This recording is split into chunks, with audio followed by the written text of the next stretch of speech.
Welcome everyone. It is Wednesday. We try every Wednesday, try our best to learn a little bit from the Holy Sefer, the Noam Elimelech, from the Hasidic Bible Rebbe from Lubavitcher. We are starting the book of Exodus. So we are in Parshas Shmos, Exodus chapter 1, verse 1, Shmos. B'nei Yisrael aboim Mitzrayim ha'ish u'veiso va'u. These are the names of the children of Israel who came down to Egypt. Each man and his household arrived. The Torah says, "Shinoi lashon shmitchila imer haboim lashon hoive, the same lashon avar ba'u." So in the Hebrew, this might not be so obvious reading in English, but the first clause of the verse says, "These are the names of the children of Israel who are coming in the present tense to Egypt." And then it says each man and his household came in the past tense. Chila Karmal Shem Yisrael v'Seif Karmal Shem Yaakov. And so, also, why does it say first the children of Israel in the present tense are coming to Egypt, and in the past tense, Jacob, each man and his household, the children of Jacob, each man and his household came?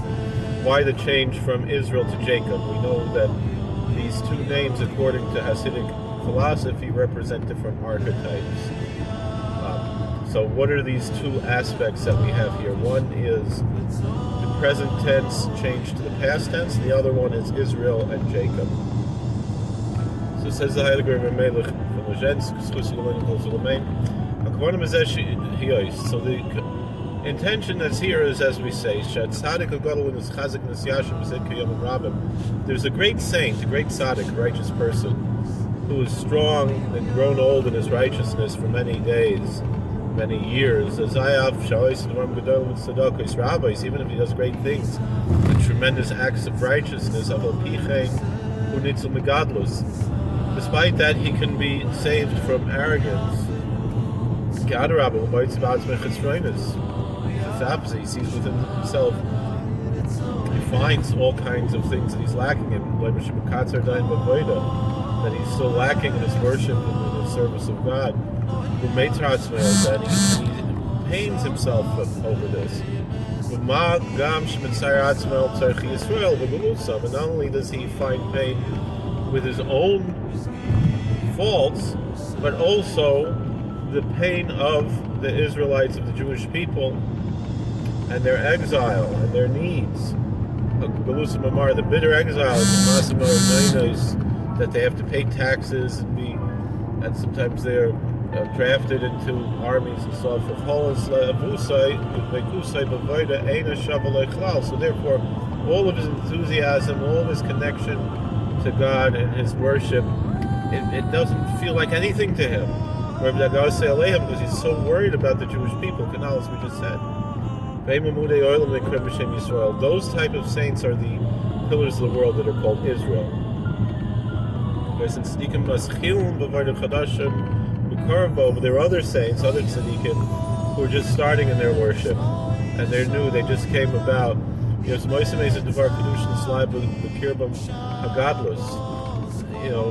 When they do some holy thing, so then they get very excited and they're enthusiastic and they feel proud of their worship.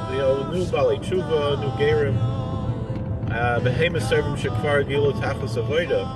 but the mistake that they make is that they can believe that they've already reached the whole purpose of their worship, Hamitis, in the truest way. Even though they are saints, they are righteous. They are,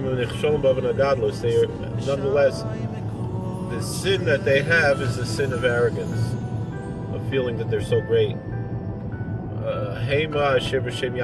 And such saints are called by the Archetype of Jacob, which is the heel, is the bottom.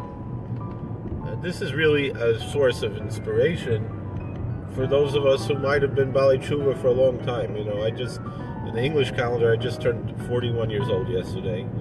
I got into Yiddishkeit more or less around my bar mitzvah, thereabout.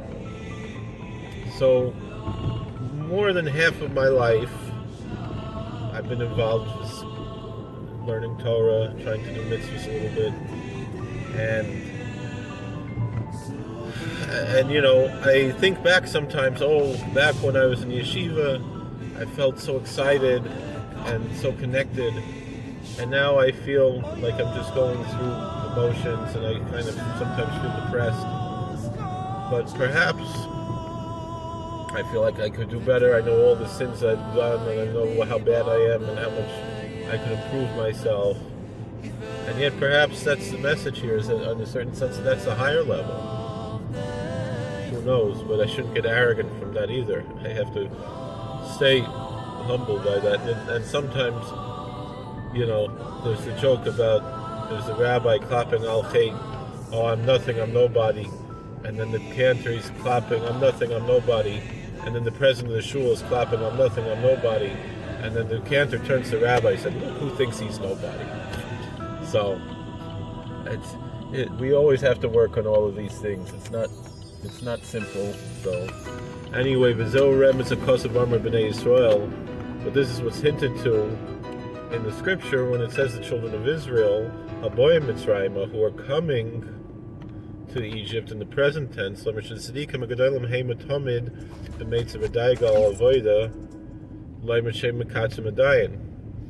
the big saints, they're always worried, they're always troubled about their worship, feeling they could do better, saying that they're still lacking.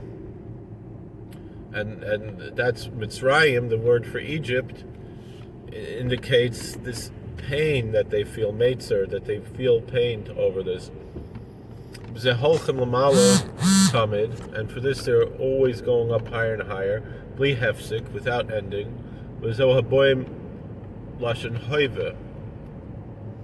And that's why it says they're coming in the present tense.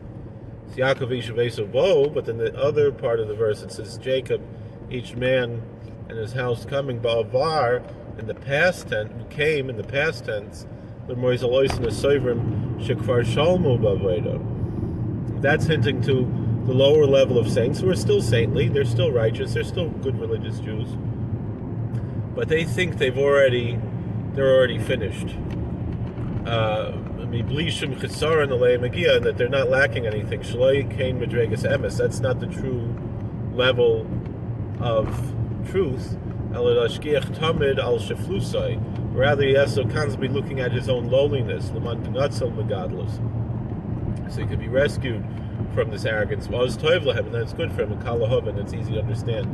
I remember there's a story Rabbi Weinberger told, that there was, I'm not a Lubavitcher Chossid, but there was a Satmar Chossid who went to Lubavitcher, to Crown Heights, Lubavitcher Rebbe, and as he was passing by in the Minshta L'chaim, he said, Rebbe, now I've gotten shleimus in my Hasidus, that I have both worlds here, and so I'm a Chossid Sholem, I'm a perfect Chossid, that I have both the teachings from the Hungarian world, which was based in the teachings of Rabbi Melech originally, because the Yismach Moshe was a Talmud of the Chossid, was a Talmud of Rabbi Melech, and also I come to Lubavitch also, so I have both. So I have a certain level of perfection in my Hasidic walk. And so Lubavitcher Rebbe, Zichron Livracha, said to him, no, if you think you're perfect, then you're not a Chossid. But if you know that you're still lacking something, then you're welcome here. But if you think you're already finished product, then it's not what to talk about. So, Baruch Hashem. And the thing is that realizing that you're not a finished product works in both ways. Because the Chossid understands that he has a future too, and a brighter future at that, and doesn't think that because of all the sins that he's done, he has no hope, but rather he realizes that he's so humbled that we have such a great God who loves us despite all of our failings and all of our lacking. He still loves us, he still cares for us, he still accepts us, and he still knows that there's a plan for us for the future. And so when we're in that world where we realize we're not perfect, we also realize that there's hope and we can keep going, and that we live in that world of the present tense, then we're on a much higher level, and we don't even have to think about it.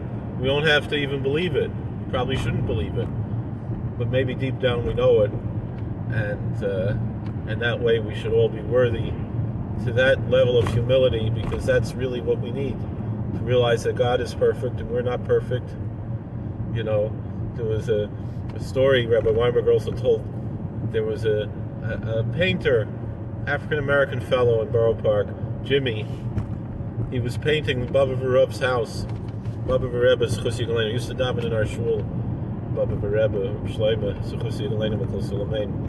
And they saw by Bobover Rebbe's Levaya, this Jimmy was crying. They said, "What's happened?"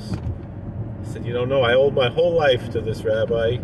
I was painting his house, and his wife was giving me a hard time, and the daughters were giving me a hard time, and the rabbi called me to the side and he said, 'Jimmy, I want you to know something. I'm sorry that my wife and daughters are giving me a hard time, but I want you to know something. You're not perfect, I'm not perfect, only God is perfect. But you do a very good job, and you're very good. I'm going to tell all my friends to hire you.'" And the Bobover Rebbe said something, all the Bobover Hasidim, well, also, they all hired Jimmy.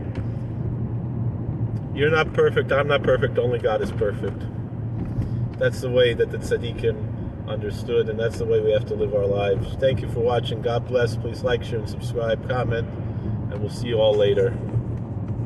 How do I turn this thing off? Ugh, not that one. Come on, this one.